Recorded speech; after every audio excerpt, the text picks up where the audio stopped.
to make sure that health care is a right for all people. We're not going to dismantle anything. But here is the truth.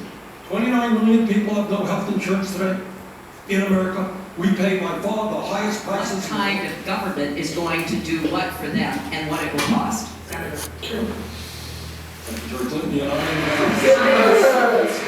that's not insulting intelligence. People aren't dumb. Why in I Congress? was waiting for that to end. There's No. There's facts. They're putting facts. It's nice. What I'm saying is, I'm tired of hearing bashing Wall Street. Yeah. I mean, okay, to an extent, part of the issue is they're not providing leadership. Well, but a lot of it has to do with personality, it has to do with the way people And look, this and is- I think being motivated is, I mean, to me, what turns me on is the issues. I mean, when somebody really knows what they're talking about, I love that. Yeah. I mean, I find that exciting, Yeah. and I do have to say though, Bernie's gotta stop shaking his finger. Talk to the That's hands. just, well, no, it's not talking with Well, his hands, it's his but finger that The thing is that, just, that when they first started their debate, they both talked about why they were running. Yeah. She did it on a more objective, I'm running for president because of this, and this is my mission. He came across more on a democratic people,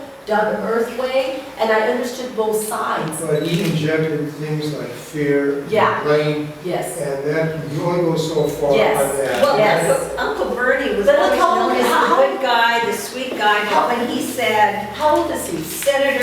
Secretary Clinton, you're not in the White House yet, I thought, ooh, Yeah, Bernie's but- got some claws, and But how old is he? You gotta talk, he's gotta bring some I of think they're his- about the same age. No, No, they're Aren't not. they? No, they're not. He's older. he's older. He's Well, older. but I mean, not. But since I think I don't some think of it's it a lot is older. I think some of his, it's generation brought in, and she's another person coming in with a different view, but I think that they were both very classy. I think he's getting tired, he's older, he's starting to, kind of. And then- Wait a minute, find out how old. How old is he? I don't think Does anybody know how old he is? He's 73. Yeah, And she's 69. Yeah, but look how cool, she's as cool as a cucumber, and she's listening, and she's objective. Stirs up the demagoguery against American Muslims. That hurts us at home. It's not only offensive, it's dangerous. Stop that tomorrow. We would still have the indifference, the negligence that we saw in Flint. We would still have racism holding people back. We would still have sexism preventing women from getting equal pay. We would still have LGBT people who get married on Saturday and get fired on Monday. And we would still have governors like Scott Walker and others trying to rip out the heart of the middle class by making it impossible to organize and stand up for better wages and working conditions. So I'm going to keep talking about tearing down all the barriers that stand in the way of Americans fulfilling their potential, because I don't think our country can live up to its potential unless we give a chance to every single American to live up to theirs. Thank you. That's one president. That's a powerful closing statement. Wow, it's amazing. She was on the offensive. Good for her. You know what though, I'll tell you, I can't believe how she remained so objective. And she fed him up, and I'm so glad. The difference between this debate and the House ones too were the kinds of questions they were asking. I mean, they were asking real questions about real issues. It wasn't about, you said that you didn't like so-and-so, and so, I mean, that's some of those debates, it almost makes it impossible for somebody to sound intelligent.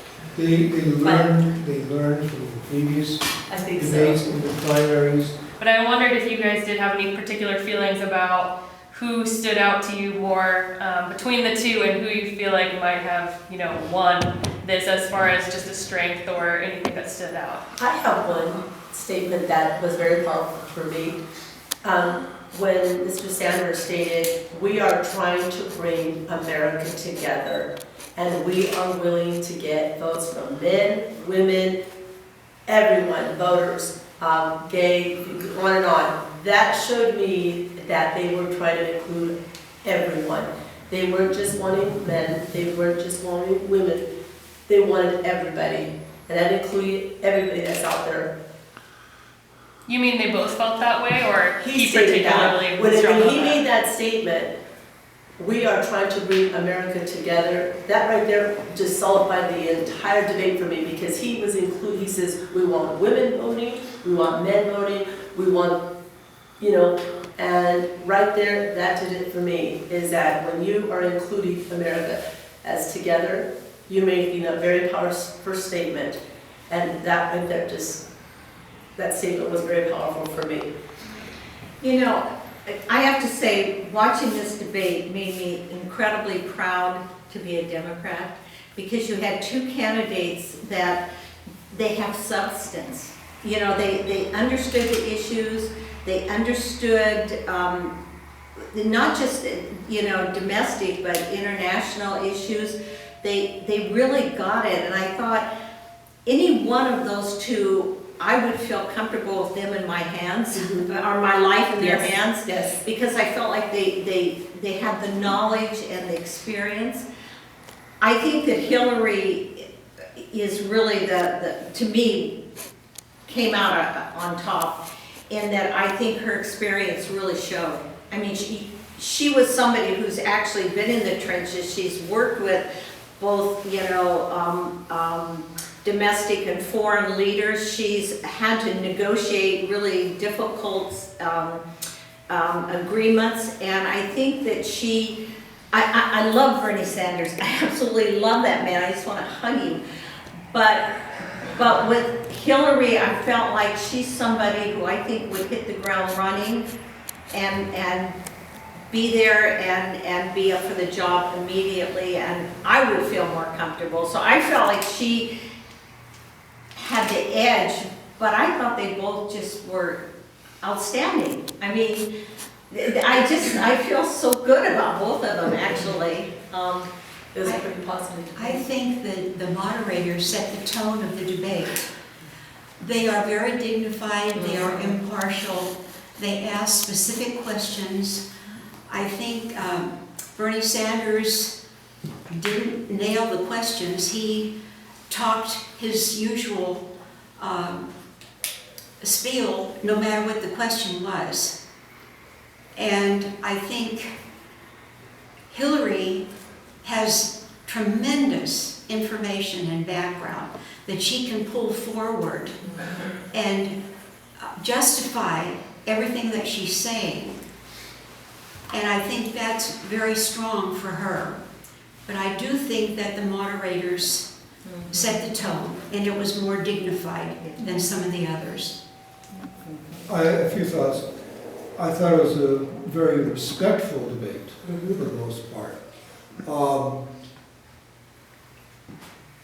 Hillary has an extensive network, more so than Bernie Sanders, both nationally and internationally. I think she really learned a lot when Bill Clinton was president of his abilities nationally and internationally. She picked up a lot from that. As far as the debate itself, I got very tired of hearing bashing Wall Street. I didn't hear very little about the environment. I didn't hear, I wish they would have gone into what really causes racism, more than just saying there is racism. I wanted to see what they would take into that. Hillary had a certain command, a certain energy, presence that just showed.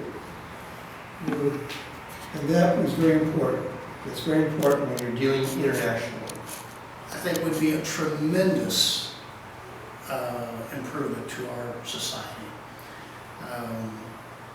And the other thing about Bernie that I like is the fact that he's not afraid to call himself a socialist.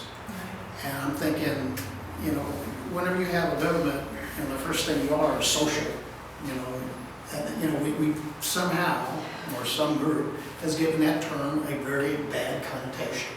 And it shouldn't be. Government should be there for the people. I mean, that's what we said it was supposed to be in our Constitution. Just very briefly, especially based on Senator Sanders' success in New Hampshire, at least kind of one of his first big tests to show that maybe he should be taken more seriously. He is competitive, and I think that former Secretary Clinton, is really having to take him head on versus kind of talking about the general election so much. What do you think about how he did tonight based on the momentum that he has right now? And based on what you saw tonight, how do you think he'll do going forward? I believe, if I can interject, that when he stated that our college should be free tuition for our youth and our students, I believe he's going to have a quite support because of that. We have our future and it is our children. And right now, tuition maybe $49 a unit at Allen Hancock College. That may not be very much money for a lot of us, but I'll tell you, for a lot of people here in Santa Maria, that's like asking for $1 million. So without scholarships, grants, what have you, they would not have that opportunity. And that's at a community college level. So I really believe that he did score quite a bit when he said, I believe that if we should provide free college education to everyone. That is a very strong statement because they're talking about our children, and he's the one that I heard talk more about our children, and that is first and foremost right now, and I believe he's going to get those votes. Yeah, and he's already doing well. He's already doing well with it, and I'll tell you, education is key. He mentioned that not only once, not only twice, and I don't think Hillary Clinton mentioned that once. I was going to mention how they're going to cover the cost of the university. Bernie Sanders is now going out of his comfort zone. He's now leaving New England, where he's well known. And he's playing to different demographics in other states, South Carolina and so forth. I look at him just like in the past, people looked at George McGovern and Jimmy McCarthy. That same momentum, that same energy, the same principles and so forth. But when it comes down to people going into the voting booth to vote, a lot of them lose some of that energy because they're faced with an opponent on the other side, and they have to realize who could beat that other opponent on the other side. And that's what it may come down to. I think his turnout in New England was because that is his home country. And there's very little racial diversity in New Hampshire and Vermont. And when he gets out into the general population, I don't think he's going to have that kind of support. Yeah, I have some friends that are working on his campaign. They're part of his campaign committee. And I think I would have been shocked if he hadn't done as well as he did to this point. I mean, it was expected, and these are his people. They know him. They love him. I mean, he's been Uncle Bernie to everybody for so long that it would be almost disrespectful if they hadn't supported him. But I think we started to see it a little bit tonight. He wasn't quite as polished, prepared. I mean, he he slipped a bit. And I think as he moved through the states, I think you're going to see more and more of that, because the kinds of issues that he's used to talking about, that he knows, there's little pieces, whether it's education or Wall Street, but when you get out into some of these other states, there's so many more issues. And I think that he didn't show the experience or the knowledge of a lot of the broader issues. So I think this will probably be his best debate, and I would be surprised if he did any better going forward. I think what hurt him, from my perspective, is how he used the numbers of percents of blacks in jail and going after the police departments. And I'll tell you, a lot of people, bottom line is the police department. They're very supportive of the police department, keeps them safe and secure. And yeah, I think that's an issue that, and I would much rather see questions from the audience rather than from Facebook or the commentators, especially when they get to other parts of the country.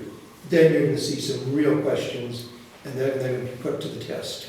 I Never think, occurred to me, but you're right. The one thing that I really liked tonight and appreciated, whenever you listen to the Republican candidates, I hear more about Bill Clinton than I hear about Hillary. And I really appreciated the fact that Bernie didn't say that once tonight. He focused on who the candidate was and what the issues were. He didn't throw anything else in there. And I mean, that really stood out to me because the Republicans seem to be so focused on him and, and Bernie could have, I mean, there were a couple times when he could have thrown that in and It would have hurt him. well, I know, but I'm saying that he had the opportunities and he didn't do it, and I really appreciated that. I think that Hillary Clinton came with a lot of experience and a very strong candidate that sometimes when you have something like that, it overpowers even one that has a little bit of experience, a little bit of everything. That would be very helpful, but when you have someone with a dynamic portfolio and resume and credentials, it's a little tough, I think, to kind of compete with that. But I think that one thing that I really enjoyed is how she stated that President Barack Obama asked her to be Secretary of State, and that right there is a huge stamp of approval from the top man. And if you're going to follow someone that appreciates you and appreciates your knowledge, I think you can't go wrong. I really think she is the person for the job. And when you already have an approval from the top man who's running our country, I think you pretty much have it sealed. I think Bernie stumbled a bit on his attack of Henry Kissinger. I think he, Pretty vocal about that. pardon? He was pretty vocal about Yeah. And I think, there's some yes and some no's what he said, but for the most part, you have to look overall at Kissinger's ability to interact with world leaders, and he was very good at that. Oh, but he was such a dog. I agree, but the point is, look at the point is, him and George Shultz both stand out as top Secretary of States. And I think he should have been a little bit more refined in going after Kissinger. And going after His the department. supporters would have been so disappointed in him if he needed to say what everybody, or the left really feels about Kissinger. And I think Hillary gave a good response, that she does talk to everybody, she brings in all the different people. I thought that was the right response, and I totally got it. But I love that Bernie took on Kissinger, because I think that guy did so much damage. Yeah. Without getting into, too big of this could be an endless ideological debate in this room and then with anyone, but I think one of the issues that was discussed tonight that is right on our doorstep is immigration. And I wondered what you both think, or what you all think on, and keeping it as close as you can to the relevancy of the debate, but just what you thought about both of their remarks on. I think personally is that when you're dealing with immigration, you're dealing with different perspective in each state, those that border other countries and those that are not bordering other countries. And you're also looking at the issue of, like in Europe, in Germany, these are people who are going to do work that nobody else will want to do. And this is a fact. So what The is basic issue is that the issue of immigration varies differently state by state. And there's no way you can get around that. Did you feel like one candidate versus the other was better on it for you?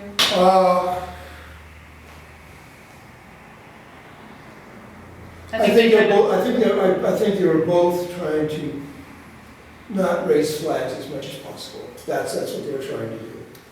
Steve, what are your thoughts on that? Well, I absolutely agree that there's no way you can deport 12 million people. And so we need to just accept the fact that they're here. And, you said that they do work that nobody else will do. Well, it's because they will do work for less pay than, the natural citizens here. If those same companies paid a living wage, then, I think you'd find all kinds of Americans that would do those jobs. But the fact is, they're here, and they're human beings, and they need to be treated well, and not be scared that they're going to be incarcerated or sent back to an oppressed society. So, I agree with both of their positions on that. I think Hillary got it right. She said they should deport criminals. And with the ICE facility here, there was a huge discussion about that. They don't have the budget or the personnel to go out and harass law-abiding people. So, like Hillary said, deport the criminals and not have children in the hands of these smugglers who abuse them.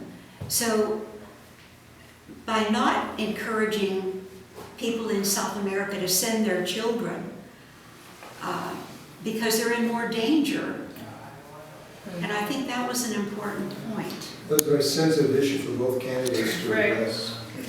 There was one statement that Mr. Sanders stated, and it's path to citizenship. And just like he stated that if we already have them here in our country working very hard and doing jobs that most people won't do it, you know what? Have them apply for the citizenship. They're allowing them to have their driver's license so they can get to work, because go on and work for that citizenship. But I like the statement, a path to citizenship. That sounds a lot more positive than let's deport them all. That sounds very harsh. So again, in all fairness to Mr. Sanders, a path to citizenship sounds a little bit more optimistic and more realistic than deportation, because you cannot deport that million people. You can't. I thought that they both answered that question very well, and I think it showed a sensitivity to a situation where we have people here already. Exactly. And so, how do we deal with that? But then how do we look at people that are coming in? And I think particularly the issue of children. It's got to be looked at very seriously, because it's some just unbelievable abuse happening to these children that are coming unescorted. And so, to me, I think they both, I think it was a toss-up in terms of, I appreciated both their answers. I was interested in that when the commentator mentioned about the issue of white poverty, white race, the issue that one was discussed before about the white percent of the white population that is in poverty or dealing with issues that you would associate with just black or Latino. That was a very forward question, which I was impressed by. But I think maybe there that is, but here, I mean, if you look in California, some of the most oppressed communities are Anglo communities where meth is totally out of control. You don't see that in some of the other communities of color, but if you want to talk about, some of the things that the Anglo community is dealing with, issues like, some of the drug abuse, and it's, that didn't surprise me. I mean, it surprised me as an answer. I have a real problem when you start identifying. I mean, communities are communities made up of everybody. So to say, but it's a percentage. But you mentioned one thing, and that was the issue of drugs. You never really got into that as the core of a lot of our issues today. And meth is killing us here. I mean, it's just... Here, but in Florida, it's another drug that's coming in from China. Heroin is just... Not heroin, but flacking or cracking, whatever it is.